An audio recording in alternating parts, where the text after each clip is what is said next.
So those that haven't ever known what that big bust feeling feels like, or the light at the end of the tunnel that people always talk about, or turning that positive thing over. I've learned coping mechanisms over 29 years, or I can't do the maths. 14 years that I've known, yeah. Whereas like some people, I just feel so sorry. Like everyone in the last 18 months would have suffered something, I reckon. Oh, completely. There's, yeah, and I agree. I think, you know, one of the things that I've said, I don't know publicly or it's just conversations with people, is, again, like you know, people said, oh, the pandemic must have been horrendous for you. And I was like, it was absolutely amazing. And they're like, what do you mean? I said, it's amazing because I suffered from severe depression, right? So some of the things that manifested in my depression were things like, I didn't want to speak to people. I didn't want to leave my bed. And I didn't want to do any of that stuff, right? Well, yeah. So the pandemic forced me to not be able to see people. I nearly swore there. Great. Do you know what I mean? Yeah. Absolutely fantastic. And that's the point, is that you've hit the nail on the head for me as well with the pandemic, is in terms of mental health, in the way that sort of says, well, actually, the people who've never suffered mentally have suddenly all started suffering mentally, and then they're going, oh my goodness gracious me, I don't know how to deal with this, right? 100%. And 100%. And my headmaster back in England, after school I left with you, he brought happy lessons into school. Now he was like Marmite, I think, but I loved him. But oh God, I loved him. But I don't know how you introduce it into school, but it's like it needs to be a PE lesson, because like even when you fancy the boy at school or whatever, and you're like, I used to throw it on. I used to be like, I fancy you. Why don't you fancy me? Let's go out. That used to be my flirt, but even like stuff like that, when you're growing up, you don't understand those emotions that are coming in your head, and it's like, I don't understand how we do physical education but not mental education. Yeah. Oh, 100%. I think you're right to say with PE, yes, true. I think it's science is another one. But I think also, you know, PE is important because obviously, like, exercise is such a big part of staying well, and I think that's important as well. I personally, and this is only from my experience because I know that it is different for other people, but I've found that exercise is something that helps you stay well, right? I'm sitting in a position, and my experience on that is I sit in a position where I literally sat in a position just in the last lockdown last year where, excuse me, I was like, right, everyone keeps telling me you need to exercise. Everyone keeps telling me a lot of things. They keep telling me to do therapy. They keep telling me to take drugs. They keep telling me to eat right and all this stuff. But one of the things that most people would say is exercise, right? I literally walked 1,000 miles, Millie. I think we may have spoken about that. Yeah. My idea of that was to essentially walk out the depression. Right, and it didn't happen, and that's the point. I think that's important for people to remember, is that actually, like, as I say, exercise is amazing to stay well, because the way I see it is healthy body, healthy mind, obviously. But it's not, for me, it was never a thing that, like, because I'm quite black and white in that sense. It was very much like, I'm going to walk 1,000 miles and get rid of depression, whereas actually other people might have the endorphins. I personally didn't. But also the routine of doing things, that's really good for mental health, right? Yeah. So that routine is good, you know, on top of the fact that you're getting fresh air and you're in nature and you're accomplishing things and all these different kind of things, that's great. Still didn't get me out of depression, but now, as part of my daily upkeep of... It's routine, yeah. It's keeping well, is essentially to exercise.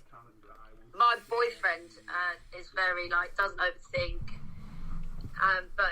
Bless him, he's there to learn about me overthinking, and he's very patient and great. But I, the other day, got to the point of missing home so much that, like, if a friend said, oh, I'm just going to nip home, like, I would nip home. The word home, I'd cry. If I was watching, we don't get EastEnders over here, but if I was watching EastEnders and I heard an English accent, I'd cry. Anyway, this is where we first went into lockdown, and bless him, he played with fire, but he was like, I think you need to exercise. And I was like, and he was meaning it in a nice way, like saying, you've your mental health is kind of rock bottom since you haven't been going to the gym. And it's so true. So I'm now signed up to a PT and I'm doing 3 half-an-hour sessions a week, and I'm so much better. Just like from knowing that I've got to do that day, get out and exercise, it's just like, yeah, change my way of thinking instantly. It's just so you know. Oh yes, we didn't pause it or anything like that. What's going on? I don't know why that was. There was I don't know what happened there, Millie. It's a bit of a. I think there was a bit of a glitch in the Matrix, babe. So yeah, you were talking about exercise. That's great. I think that's all really good stuff. I wanted to bring you back as well.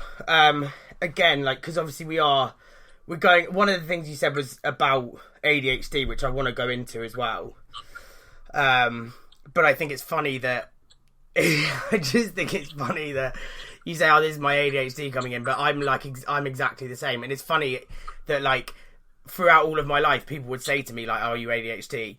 And now when people say to me, "You ADHD," and this isn't taking anything away from ADHD because I know you're ADHD and I know there's a couple of my friends who are as well, other friends, and it's just funny that people say. In fact, I think it was B who said, she was like, "Are you?" No, it wasn't. It was a girl I went on a date with. I'm not going to mention her name, obviously. It was a girl I went on a date with before I now met B, and essentially, she said, "Are you?" I said, "I've got a secret," and she said, "What?" And she said, "Are you ADHD?" And I said, "No, it's far worse than that." Right, and that's what I'm saying. I'm not taking away anything from ADHD. That's just 100% because ADHD, and I think that's probably quite a nice little line into ADHD because, yeah, what's your experience like of having ADHD? Yeah, so obviously I find ADHD, like my mum always says, it's a talent to be able to keep up with conversation with me because, and I always say this to my boyfriend because I'll say stuff and he'll be like, "What?" I'll be like, imagine the one sentence that's come out of my brain to speak to you. Imagine how many sentences I've said prior to saying it to you. And he's like, yeah. I'm like, no wonder I'm a granny and I'm tired all the time because it's bloody hard work. It's people see it as like someone who runs around and has loads of energy. I don't think it's like that. I think it's many different things. But one of the things I struggled with growing up was that I was hectic and I just couldn't sit still. And like I used to see it as people found me really annoying. And then that became a problem because what I do is definitely think the worst of me. And then that's where the overthinking, the anxiety like grows because sometimes I can be annoying, but so can anyone. Like, everyone can be annoying. But with ADHD, it's like, it's not just what you do, it's not what you just say, it's also what's going on inside. You're running 100 miles an hour all the time. And I think it also leads into, like, people-pleasing. I always describe myself, you know, Monsters, Inc., how they, like, energize off screams in the bedrooms. I like energize off people laughing.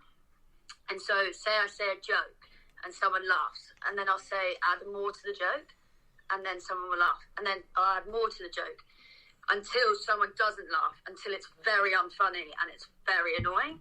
And then that's when it comes to, "Oh, Millie, you dick." Oh, no, sorry. Millie, you naughty person. I think dick is probably, in the right context, is probably fine, Millie. Don't worry about it. But, like, then I've taken it too far. And sometimes I wouldn't be annoying or offensive, or I have taken it too far. So it's like, but it's when I'm now 29 years old and I don't, like, do anything with my ADHD. It's like I've learned to control it. Whereas when I was younger, it was just this overwhelming feeling of, like, exhaustion, basically, like running around. That's why I never found you annoying, and I fully get it, Millie, because I'm not silly, right? I understand why other people would find you or I annoying. I understand that, but I personally never did, because I'm exactly the same. I've learned how to harness it now, whereby with certain people in my life that are really close to me, they'll see exactly who I am. They will see exactly who I am, to the point where I've even got it so that even if I just tip the balance, even with my favourite people, and they're a bit like, or they look a certain way, I'll then just come straight back down and be like, because I know that too much for someone else is too much. But you find different levels for different people, right? And that's I found that 100. I think that's why I never ever, as I said, to repeat, like, I never found you annoying, because you could have kept going and going and going and going and going and going and going and going and going. I was the annoying one. Everyone was like, I was annoying. I remember someone, and I'm almost certain he's not listening to these anyway. I speak to him every single day, and I've never sent him a podcast, and you know exactly who it is. You might even work it out. But in house, I remember I used to go around singing all the time, and he was like, shut the up, right? No one cares about you singing, right? You're literally throwing song into people's lives. They don't want it, okay? They don't want it. And I'm like, ugh. So I'd then be like, I can't sing. And my grandma always said to me, she was like, if you never stop someone from singing, because it shows that they're happy. And I didn't know that at the time. But at the time, it was literally like a punch to the gut, because I was like, that's what I want to do, please. Yeah. You know. And that's my point of, like, why did I care so much about... Because you were 15, Billy. Those people that, like, are so irrelevant. And also, what's something I loved going to uni is that, like, there's so many walks of life, and, like, I'm not categorising anyone, but, like, even the maths geeks, people who love maths, they were cool because they found their niche. Or, like, I'm a sport nerd and I found my niche. Everyone at uni became cool in their little groups, and I loved that, because it was like, it took away that feeling of, like, you didn't fit in. Because at school it's so, like, are you the girl that gets talked to the most? And, like, I just, with my boisterous and hyper, I was never, like, and I'm not saying that I'm unattractive, but I'm just saying I was never the girl that people flocked over. But that was okay. But at school, it wasn't okay. It felt like that was rejection, or that felt like I was wrong, or not not cool enough. Whereas when I went to uni, it didn't really matter. Now at uni, I still didn't know how to control my anxiety, but the whole trying to fit in was definitely reduced. But I think there's actually something in that which is quite basic, right? So, you know, there's always that thing that people say, you know, when they go to uni, they really find themselves and they can really be who they want to be, right? But actually, if you think about it really basically, when you're at school, you're literally confined to a certain space, right? So if you exceed that, so if you become whether in whatever way you decide to connote this, right? If you become such a big fish in that pond, you can't get out of the pond. It's not like you can suddenly just go for a tunnel and get into the ocean, right? Whereas, because literally you're confined to a school. You're not actually allowed to leave the school, right? That was part of the rules. We could go, the school we were at, we could go to, like, the main town, you know, if we asked or whatever. I think that was the rules and whatever. And obviously people did go out, but there were certain places that were literally out of bounds, and one of those places was the rest of the world, unless you told people, right? So you're actually physically confined to one space. So even if you wanted to sort of spread your wings and be yourself around other people, unfortunately the only people you had in that confined space were who you had in that confined space. And the difference at uni, actually, again, physically, is that you are the biggest or smallest fish you want to be in the biggest ocean you can be in, which is the world, essentially. Yeah. Because you can leave whenever you want.